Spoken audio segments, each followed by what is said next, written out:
آج ہم جس ٹاپک پر بات کر رہے ہیں وہ ہے نماز اوابین۔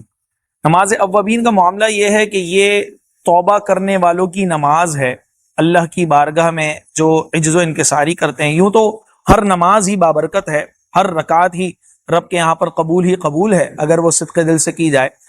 یہ اس نماز کا فائدہ یہ ہوتا ہے کہ جو کچھ حاجت مانگی جاتی ہے، جو کچھ دعائیں مانگی جاتی ہیں، جو کچھ خیر مانگی جاتی ہے، رب تبارک و تعالی وہ نصیب فرماتا ہے، اور جو اس کا عادی ہوتا ہے تو رب تبارک و تعالی اسے پسند بھی فرماتا ہے۔ یہ بزرگان دین نے مختلف کتابوں میں لکھا ہے۔ نماز اوابین مختلف طریقے سے پڑھی جاتی ہے، کچھ بزرگ کسی طریقے سے پڑھتے تھے، کچھ بزرگ کسی طریقے سے پڑھتے تھے۔ بہار شریعت اور دیگر کتب کے اندر جو اس کا طریقہ کار لکھا ہوا ہے وہ یہ ہے کہ نماز مغرب کے بعد جو 2 رکعت سنت ادا کی جاتی ہے، اس کے ساتھ مزید 4 رکعت نوافل پڑھ لی جائیں، 2 رکعت کے ساتھ، 2 رکعت کی طرح، یعنی 2 رکعت سنت، 2 رکعت نفل، اور پھر آخر میں 2 رکعت نفل۔ تو یہ نماز اوابین ہے۔ اس کا طریقہ کار یہ ہے کہ آپ نیت یہ کریں گے، نیت کرتا ہوں نماز اوابین کی واسطے اللہ کے منہ میرا قبلے کی طرف، اللہ اکبر۔ اب یہ چاہے تو آپ 3 سلام کے ساتھ پڑھیں، یعنی 2 رکعت، یا آپ جو ہے وہ 2 سلام کے ساتھ پڑھیں، یعنی 3 رکعت، یا پھر 1 سلام کے ساتھ پڑھیں، یعنی 6 رکعت ایک ساتھ۔ تو ہوگا یہ کہ پہلی جو 2 رکعتیں ہیں وہ سنت ہو جائے گی، اور باقی جو 4 رکعتیں ہیں وہ نوافل ہو جائیں گی۔ اچھا، اگر آپ 6 رکعت ایک ساتھ ادا کریں گے تو اس میں طریقہ کار یہ ہے کہ آپ ہر دوسری رکعت کے بعد، یعنی پہلی ہوئی تو دوسری رکعت کے اندر جو اتحیات ہے اس کے بعد درود پاک بھی پڑھیں گے، اور اس کے بعد درود پاک کے بعد کی دعا بھی پڑھیں گے، دعائے ماثورہ جسے ہم کہتے ہیں۔ پھر اسی طرح جو تیسری رکعت ہے، اس میں جب کھڑے ہوں گے تو سبحانک اللہم، یعنی کہ ثنا سے شروع کریں گے، پھر اعوذ باللہ بسم اللہ، اور پھر سورہ فاتحہ اور سورت ملائیں گے۔ اور پھر چوتھی رکعت کے اندر جو اتحیات آپ پڑھیں گے اس میں آپ درود پاک بھی پڑھیں گے، اور درود پاک کے بعد کی دعا بھی پڑھیں گے۔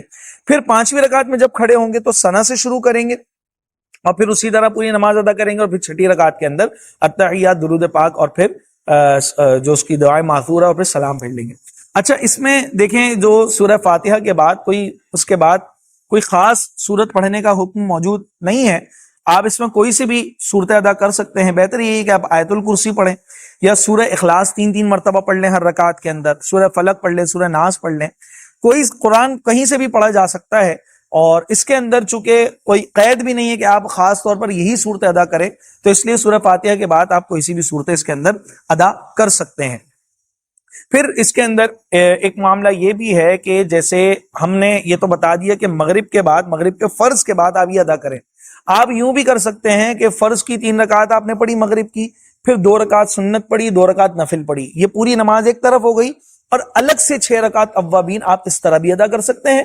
اور چاہیں تو مغرب کے بعد جو 2 رکعت سنت ہے، اس کے بعد مزید 2 رکعت نفل، پھر 2 رکعت نفل، اس طرح بھی پڑھ سکتے ہیں۔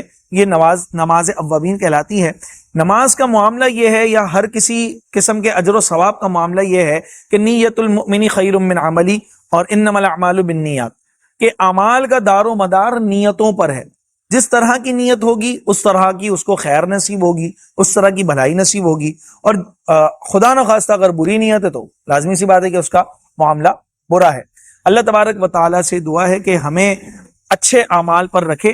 اور پھر اوابین کے بعد آپ نے یہی دعا مانگنی ہے کہ جو خیر، جو بھلائیاں مولا کریم بزرگان دین نے مانگی ہیں اس موقع پر، وہ ہمیں عطا فرما، اور جن شرور اور فتنوں سے حفاظت مانگی، پناہ چاہیے، ہمیں بھی ان سے حفاظت عطا فرما، ہم بھی اس سے پناہ مانگتے ہیں۔ اور پھر آپ اپنی دعا کو ختم کر سکتے ہیں۔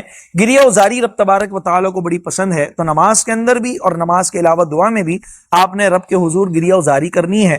رب تبارک و تعالیٰ ضرور آپ کی اس مراد کو پورا کرے گا۔ یقیناً آپ کو ہماری یہ ویڈیو سمجھ میں آ گئی ہوگی۔